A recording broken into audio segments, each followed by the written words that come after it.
এই জুতার বাক্সটা দেখছেন? এটা আমাদের বাসার সবচেয়ে আনলাভড কর্নার। ভেঙে চুরে একদম একাকার, খুব শীঘ্র একে ফেলে দেওয়া হবে। এই জায়গাটাকে বানিয়ে ফেলেছি আমি আমার ক্রাফট স্টেশন। চমৎকার হয়েছে না? আমার কাছে কিছু ব্যাটারি চালিত ফেরি লাইটস ছিল, ডাবল সাইডেড কস্টেপ দিয়ে সেটা আমি লাগিয়ে নিয়েছি ব্যাকগ্রাউন্ডে। আপনারা দেখেছেন আমি বেশ কিছুদিন ধরে পর্দা বানাচ্ছি, সেটা বানানো কমপ্লিট হয়ে গেছে। বেসিক্যালি আমি এই জায়গাটার জন্য এটা বানিয়েছি। পর্দা লাগানোর স্ট্যান্ডটা কিনে নিয়েছি অনলাইনে। আমার কাছে একটা সাদা সুতি শাড়ি ছিল, সেটাকে 3 ভাগ করেছি, তার উপর স্টেনসিলের কাজ করেছি। কিভাবে স্টেনসিল দিয়ে কাজ করবেন, মেসি হবে না কিভাবে কাজ করলে, সেটার উপর আরেকটা টিউটোরিয়াল ভিডিও বানাবো। পর্দার এই স্ট্যান্ডটা আমি অনলাইন একটা পেজ থেকে কিনে নিয়েছি। খুবই কাজের একটা জিনিস, ছোট বড় করা যায়। এগুলোকে খুব সম্ভবত টেনশন রড বলে। পর্দা লাগানোর পর কিন্তু জায়গাটার লুক পুরো চেঞ্জ হয়ে গিয়েছে। 1 2 3 ব্যাকগ্রাউন্ডের কাজ শেষ। একটা কভার বিছিয়ে নিচ্ছি। এবার আমার ক্রাফটের যত জিনিস সব গুছিয়ে রাখবো। এই অর্গানাইজার বক্সগুলো আমি জুতোর বাক্স দিয়ে বানিয়েছি।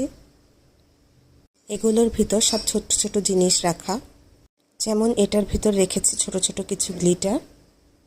এটা আমার খুব পছন্দের একটা প্রজেক্ট। এখানে তেমন আমি কোনো শোপিস আইটেম রাখবো না, জাস্ট এই স্ট্যান্ডটা রাখলাম।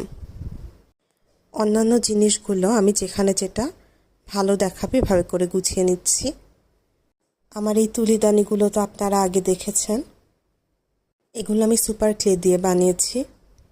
সুপার ক্লে দিয়ে আরও কিছু প্রজেক্ট সামনে দেখাবো ইনশাল্লাহ। এবার আমার কালারগুলো গুছিয়ে রাখছি। খুব বেশি কালার আমার কাছে নেই, তাই গ্লু, ভার্নিশ সব একসাথে একটি ঝুড়িতে রাখলাম। এভাবে রাখলে খুঁজে পেতে সুবিধা হয়। এই ঝুড়িতে আমি আমার ডেকো পেজের কালেকশন আর স্টিকারগুলো রাখবো।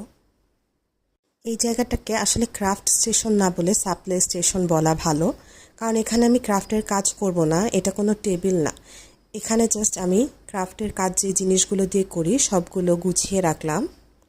এভাবে রাখলে পেতে পরবর্তীতে সুবিধা হয়। এই একটা বড় প্রজেক্ট করতে কতগুলো যে ছোট ছোট কাজ করেছি। পর্দা বানিয়েছি, জুতার বাক্স দিয়ে অর্গানাইজার বক্স বানিয়েছি, তুলিদানি বানিয়েছি, সুগার পটের উপর ডেকো পেজের কাজ করেছি।